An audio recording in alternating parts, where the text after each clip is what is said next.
Hero Splendor plus rocker. Rocker কি খায় গেছে?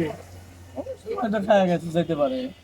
না, রকার খায় গেলেও পিলাগে কালি পড়া হলো আলাদা বিষয়, আমরা ওটা দেখছি। এছাড়া ইঞ্জিনের সাউন্ড খারাপ হচ্ছে, ওটাও আমরা দেখবো। আসলে টাইমিং চেন পুশ, আমরা যেটা বলি পুশ রড, ওটা যদি ডিস্টার্ব হয় তাহলে সাউন্ড খারাপ হয়। এছাড়া এয়ার ফিল্টার যদি মানসম্মত না হয় তাতেও প্লাগে কালি পড়ে। Air filter, air filter change, ইয়ার এই যে উপরে যে ইয়ে আছে ফোম, কম, হ্যাঁ। এটা চেঞ্জ করছি এই 7 দিন আগে। 7 দিন আগে চেঞ্জ করছেন? হ্যাঁ। এটা কি অরিজিনাল লাগাইছে? নিচে নিচে আপনার এই যে সমস্যা, এই হ্যান্ডটা নিচে। আচ্ছা, আমি ওটাও দেখব। অনেক সময় যদি এয়ার ফিল্টার মানসম্মত না হয় তাতেও কিন্তু তেল এক্সেস এসে প্লাগে কালি পড়ে। যেহেতু আপনি রিং পিস্টন ভালভ সবই লাগাইছেন, আমরা ওইগুলো দেখব। টাইমিং চেন নতুন লাগান, কিন্তু কিছু জিনিস আছে পুশ, যেটার কথা বলা হচ্ছে। সাথে গার্ডার, গার্ডার কি লাগাইছিল? দেখি পুশটা নিয়ে আসো। পুশে নিচে মুছে ফু দাও তো। হুঙ্কার ওই রাবার লাগাচ্ছে। খালি রাবার লাগাইছে, পুশটা ফু দাও, মুছে ফু দাও, দেখো তো বাতাসটা বের হয়ে যায় নাকি। হ্যাঁ, ওই মরে, ওই মরে, হ্যাঁ, ওই মরে, দেখি মোবাইল ওই পড়তেছে মরে, নাকি। হ্যাঁ। গরম। ওটা ক্লিয়ারে আছে, ঠিক আছে। ওটা কিন্তু আর হাওয়া যাচ্ছে, হাওয়া যাচ্ছে কি? হাওয়া যাচ্ছে না, যাচ্ছে না। এটা ঠিক আছে। তাহলে প্রতিদিনই প্লাগ পরিবর্তন বা প্লাগ পরিষ্কার না করলে চলে না। না, ওই মাঝখানে ওই যে আপনি যে করে দিল এই টাঙ্কির ওই ফিল্টার আছে না, তেল ফিল্টার। তেল ফিল্টার, ওইটা খুইলা টাঙ্কি খুইলা সাবান টাবান দিয়ে ধুইয়া ওয়াশ টাশ করে রোদে দিয়া ওই তেল ফিল্টার, শুকায় দিলাম, তেল ফিল্টারে আয়রন ছিল প্রচুর। সেটা কার্বোটারে জমা হইতে হয়। আমি তা জানি না, আপনার ওই তেল ফিল্টার খুইলা দিলে পরিষ্কার টরিষ্কার করিয়া একবারে আপনি টাঙ্কি মাঙ্কি পরিষ্কার করিয়া সেটা খুলে দেওয়া হয়েছে। তারপরে যে একজন আবার এই লাইন খুলছিল ভাঙরে সাহায্য দেখছেন এমনি কি দাদা, এই পাইপ খুইলা ওয়াশ টাশ করে দিল, বলে যে ওই পাইপ সমস্যার কারণে হইলো আপনার প্লাগে কালি করতেছে।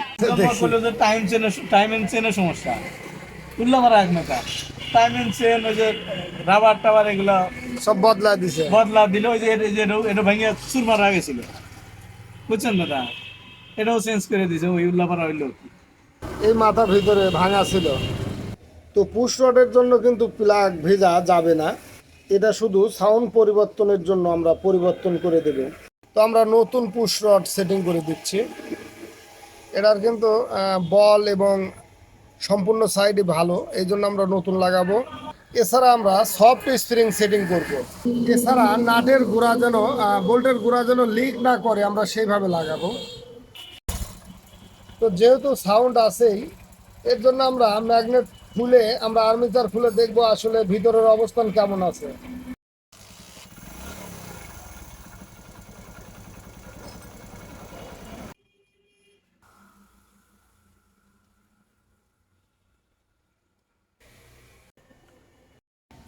তো আমরা আর্মেচার খুলে নিয়েছি। এখন যেটা দেখছি, আমরা ভিতর থেকে গার্ডারগুলো, এই গার্ডারগুলো পরিবর্তন করে দেব।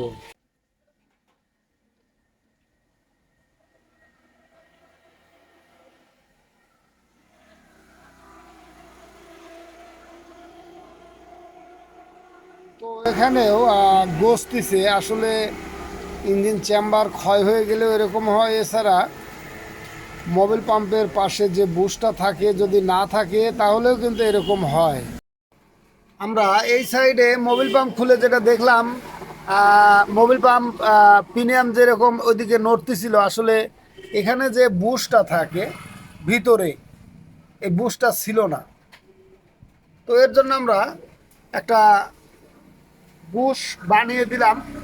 যদিও এটা বুশ আসলে এখানকার নয়, আমরা এটা একটা সিস্টেম করে বানিয়ে দিলাম। এতে করে মোবিল পাম্পের শ্যাপটা আর ওইভাবে গজবে না। তো আমরা এই বুশটা এখানে সেটিং করে দেব, ভিতরে চলে যাবে এটা। তো আমরা এটা এখানে প্রেসারে ঢুকায় দিলাম।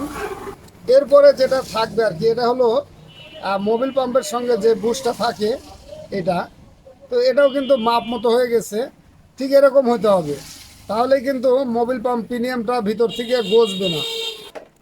তো এটা মোবিল পাম্পের সঙ্গে থাকবে। তো এরকম এটা মোবিল পাম্পের সঙ্গে থাকবে। আর যেটা এক্সট্রা বুশ থাকবে সেটা কিন্তু ভিতরে আমরা দিয়ে দিলাম। এই বুশ না থাকলে পরে মোবিল পাম্পের শ্যাফটটা গজে, এর জন্য কিন্তু ইঞ্জিনের সাউন্ড খারাপ হয়। তো আমরা মোবিল পাম্প প্রিমিয়ামের শ্যাফটটা সেটিং করে দিলাম। এরপর আমরা মোবিল পাম্প সেটিং করে দেবো, মোবিল পাম্প প্রিমিয়াম। এবং আমরা দেখে দেব কোন পাশ বাইরে ভিতরে, এটা এই পাশে ভিতরে যাবে আর এই পাশ বাইরে। তো আমরা ওই পাশ থেকে বোল্টটিকে টাইট দিয়ে দেবো যাতে প্রিমিয়ামটা টাইট হয়। তো এরকম একটা অস্ত্র বানায় নিলে হবে। আমি আগের ভিডিওতে দেখাইছি কিভাবে এটা টাইট দেওয়া যায় বা টাইট দিতে হয়।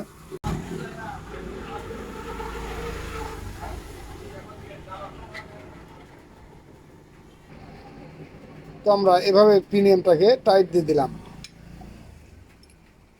এখন কিন্তু আর ওইভাবে দৌড় পারবে না বা গজবে না। এরপরে আমরা মোবিল পাম্পটাকে সেটিং করে দেব। এখন কিন্তু আর মোবিল পাম্প প্রিমিয়াম গজতেছে না। তো এরকম হতে হবে। পাশাপাশি আমরা টাইমিং গার্ডার দুটো পরিবর্তন করে দেব।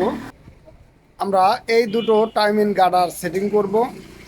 আমরা এদিকে টাইমিং গার্ডার সেটিং করেছি, আর্মেচার সেটিং করে দিয়েছি। এখন ম্যাগনেটটি লাগিয়ে দেব। এছাড়া ক্লাচ সাইড পরিষ্কার করে আমরা ক্লাচ সাইড সেটিং করে দেব। এদিককার কাজ হয়ে গেছে, শুধুমাত্র ক্লাচ সাইড পরিষ্কার করে সেটিং করলেই হবে। আমরা ক্লাচ সাইড সেটিং করেছি। এছাড়া আমরা ম্যাগনেট কভারও সেটিং করে দিলাম।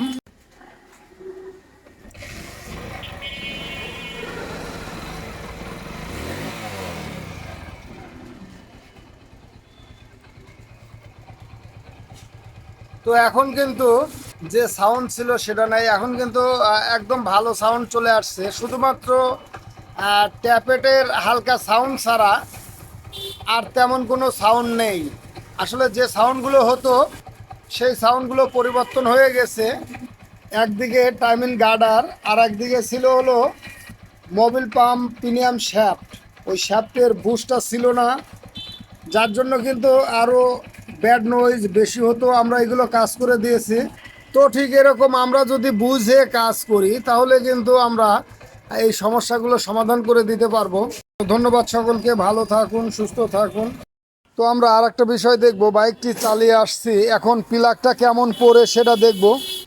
অর্থাৎ প্লাগের উপরে অনেক কিছু নির্ভর করে। যদি প্লাগ ভালো মানের হয় বা ভালো পড়ে তাহলে কিন্তু বাইকের আর কোনো ডিস্টার্ব থাকবে না। তো এখানে কিন্তু একদম স্বচ্ছ দেখাচ্ছে, একদম সুন্দর পুরিছে। যেটুকু দরকার ছিল সেটুকু কিন্তু আশানুরূপ হয়ে গেছে। সাইডে যেটুকু কালি ছিল সেটুকুও কিন্তু চলে গেছে। প্লাগের মাথা একদম সুন্দর পুড়েছে। তো এরকম হইতে হবে। তো আগে প্লাগও পুড়তেছিল না, এখন কিন্তু সুন্দর প্লাগ পুড়েছে। আমরা এবার প্লাগটি লাগিয়ে বাইকারের হাতে গাড়িটা দিয়ে দেব।